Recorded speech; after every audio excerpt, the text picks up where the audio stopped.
What's up? Welcome back to the channel. Thanks for tuning in. So I'm going to hop over to the Las Vegas Review Journal.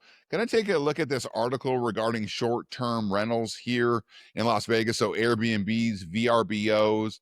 Curious to get your guys' thoughts. And I'm not trying to burst anybody's bubble that's maybe looking to buy in Las Vegas or somebody that lives here that wants to start a short-term rental. But the bottom line is there's a lot of restrictions. It's pretty tough to at least do it legally.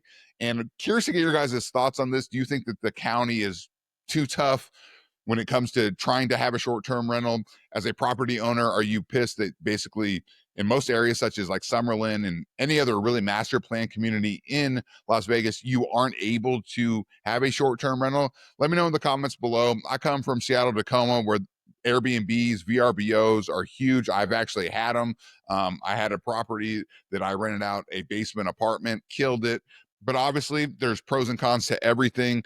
You know, some neighbors don't like it, especially with the in and out. But yeah, let me know in the comments and give me your thoughts. But let's just hit this real quick. So illegal short-term rentals in Las Vegas Valley face tougher penalties. Clark County announced Tuesday that it intends to step up enforcement on violations of short-term rental rules. We've been reactive in our enforcement up to this point. Jim Anderson, code enforcement manager, told the Clark County Commission, we want to start doing proactive enforcement.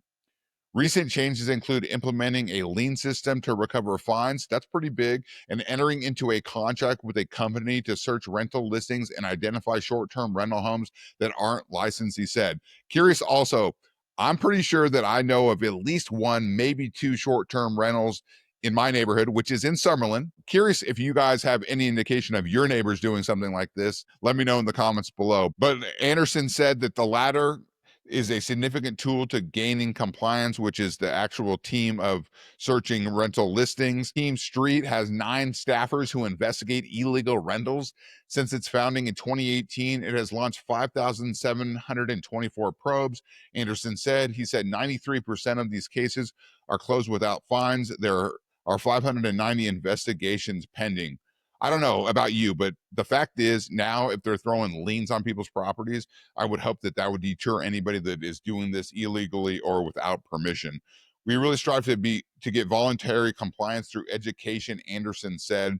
Owners who continue to operate illegally can be fined between $1,000 to $10,000 per illegal rental day, according to the county.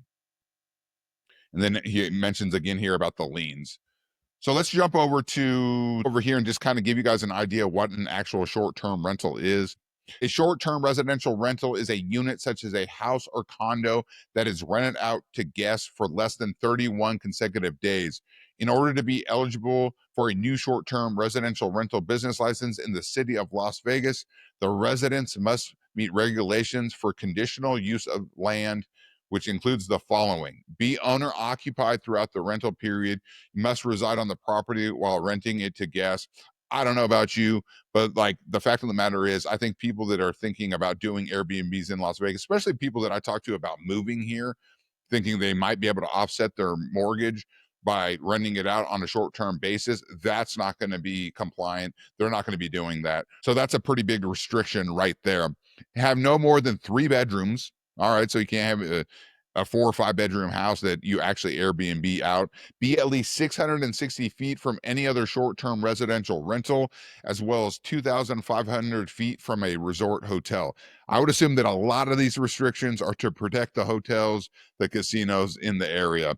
Be a zoning location that allows short-term residential rentals. So again, master plan communities, maybe even your HOA, but places like Summerlin, Sky Canyon, there's going to be a ton of basically master plan communities that aren't even going to allow you to have a short-term rental. And then if you are in an HOA that allows them, you have to have written permission from your homeowners association. All right, that's all I got. Let me know in the comments below. How do you feel about this? Give me your opinions. Are you down with all these restrictions? Do you wish there was a little bit less restrictive nature when it comes to short-term rentals, Airbnbs in Las Vegas? Let me know. Thanks again for tuning in. If you were down with this video, shoot it a like. And if you haven't already, please subscribe to the channel, and I'll catch you on the next one.